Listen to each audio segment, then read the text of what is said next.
Mon Seigneur et mon Dieu, je crois fermement que tu es ici, que tu me vois, que tu m'entends. Je t'adore avec profonde révérence. Je te demande pardon de mes péchés et la grâce de faire avec profit ce moment de prière. Ma mère immaculée, Saint Joseph, mon Père et Seigneur, mon ange gardien, intercédez pour moi.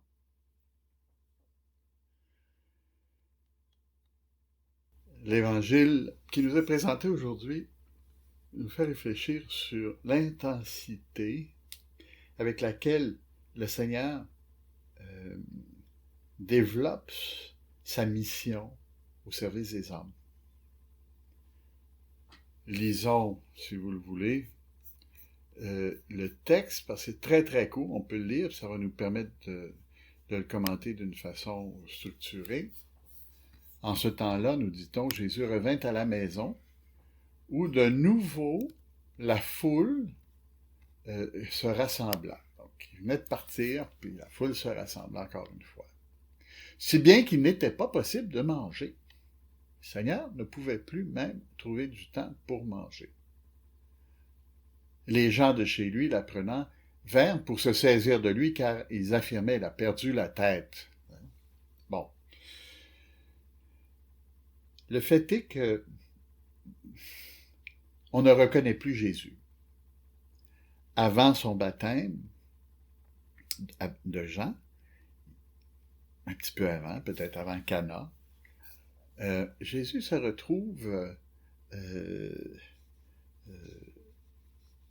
se retrouvait était comme l'un de nous, un homme qui vivait bien sa foi, qui vivait bien ses activités de tous les jours, au point où les gens s'associaient facilement à lui.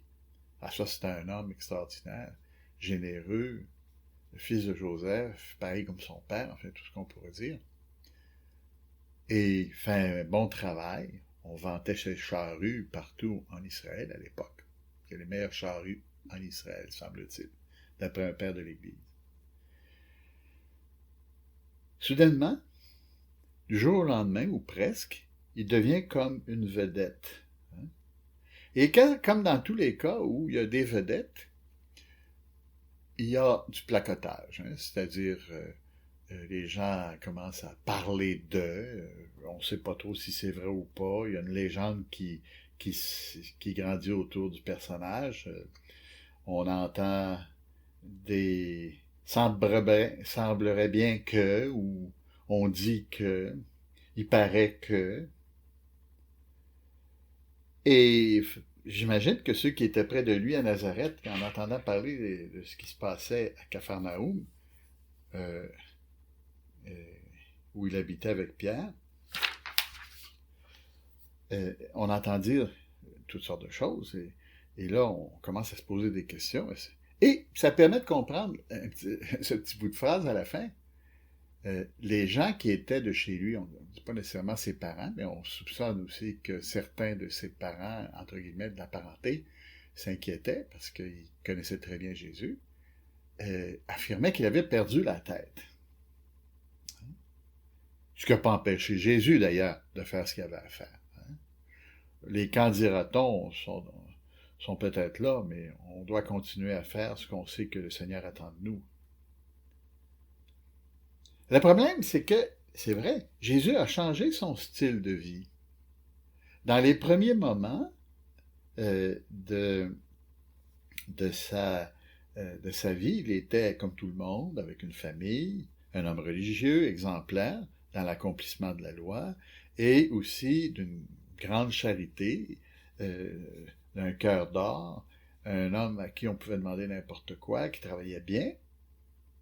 Et soudainement, c'est lui qui prêche. D'où lui viennent cette sagesse et cette intelligence? On se posait la question quand on l'entendait parler. Spécialement les pharisiens disaient, il n'est pas allé à l'école, comment est-ce qu'il se fait qu'il parle comme ça? Trop vite. Hein? On craint qu'il est tombé sur la tête. On craint qu'il est devenu irraisonnable. Ses proches, ceux qui l'aiment et qui ne comprennent pas, veulent qu'il se repose, parce que probablement, bon, peut-être ça y a monté à la tête un petit peu. Oui, c'est une bonne personne, mais comme tout le monde, il peut, à un moment donné, craqué. En fait, on veut le soigner. En anglais, on dit qu'une personne qui se retrouve dans une situation comme celle-là, on dit d'elle qu'elle a she got religion. Elle a attrapé la religion. Une personne qui a attrapé la religion, c'est quelqu'un qui est devenu soudainement, qui est passé de rien à tout, puis on se méfie parce qu'on dit, pour moi, c'est un moment de folie. Il y a peut-être des gens qui ont pensé ça dans son entourage, mais on voyait bien que, en fait, il suffit de regarder Pierre, la belle-mère de Pierre, tout ça, c'est des gens qui l'estimaient beaucoup et qui étaient très heureux de l'avoir chez eux. Et les apôtres aussi, ils ne le prenaient pas pour un énergumène. Mais les gens veulent le guérir de la religion. Hein? C'est pas nouveau, ça arrive encore aujourd'hui. Hein?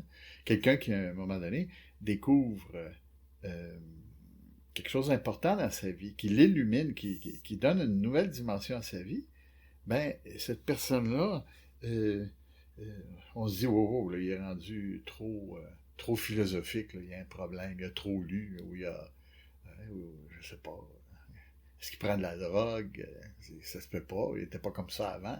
Or, en réalité, la grâce de Dieu est passée, et on est passé d'une personne qui était avant comme tout le monde, à une personne qui est soudainement différente et avec un désir de faire connaître, dans notre cas, Jésus.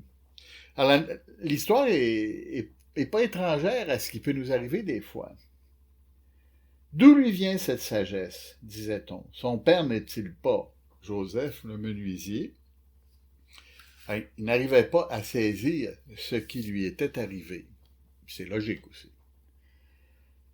Mais en fait, et c'est bon de s'en rappeler, c'est que le Christ commence à appliquer la deuxième phase, pour ainsi dire, de son plan de sanctification. La première phase, c'était sanctifier le milieu où il était, montrer aux gens comment ils peuvent trouver Dieu tout en faisant du travail. Et ça, c'est très important parce que ça va rester aussi après.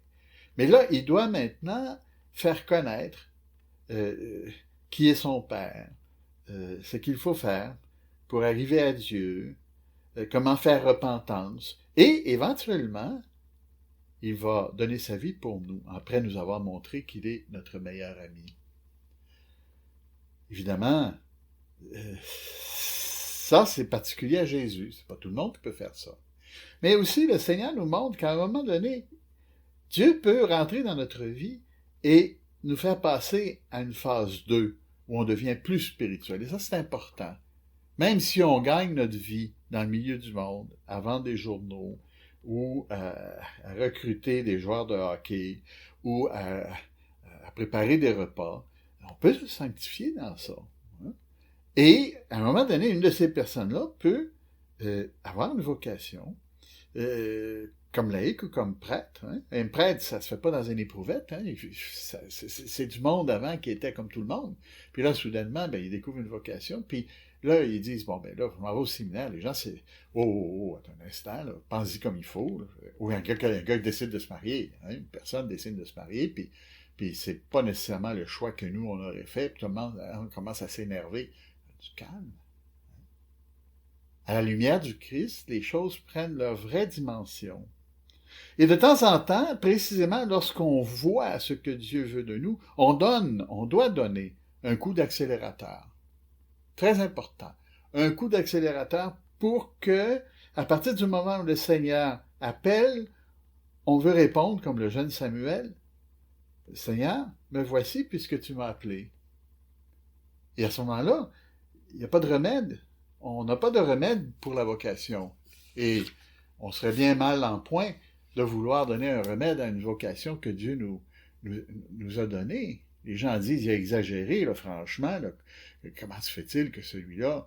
Hein? Ou, à un moment donné, on découvre la valeur de la confession, puis on va se confesser régulièrement. Les gens nous disent, là, il y a donc bien des péchés, ce gars-là, on m'a parlé, et sans rien scrupuleux. Oups, non, se confesser régulièrement, c'est une bonne chose.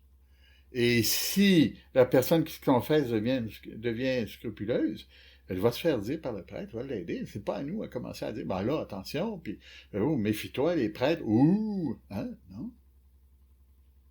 On va encourager les gens, certainement, à prendre des bonnes décisions, éclairer les parents, souvent doivent éclairer leurs enfants, leur rappeler les difficultés du coup d'accélérateur. Tu t'engages là-dedans, ça devient sérieux, as-tu pensé à ça? Ça, oui, mais on ne va pas décourager quelqu'un et dire, non, non, écoute, la religion, ça tue à un moment donné. Tout tue si on commence comme ça. Hein?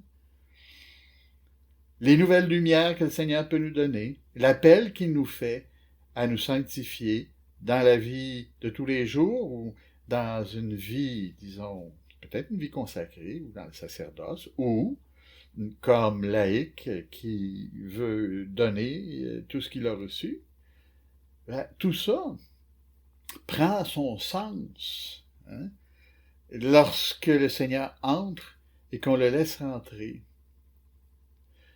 Sans s'en rendre compte, peut-être on va faire comme Jésus, on va accélérer. Hein. Les bonnes gens vont peut-être vouloir nous retenir, mais on sait qu'on veut faire la volonté de Dieu. Toujours en acceptant la direction de ceux qui peuvent nous donner un son de cloche. Est-ce que je vais dans la bonne direction? Jésus n'avait pas besoin de ça, mais nous avons besoin de Jésus. Et lui va nous dire, oui, fais ça ou ne fais pas ça. Ce qui est certain, c'est que si Dieu appelle, il faudra peser sur l'accélérateur, malgré les réactions des autres et malgré aussi peut-être nos hésitations. Je te remercie, mon Dieu, des bonnes résolutions, des actes d'amour, des inspirations que tu m'as communiquées dans cette méditation. Je te demande de m'aider à les mettre en pratique. Ma Mère Immaculée, Saint Joseph, mon Père et Seigneur, mon ange gardien, intercédez pour moi.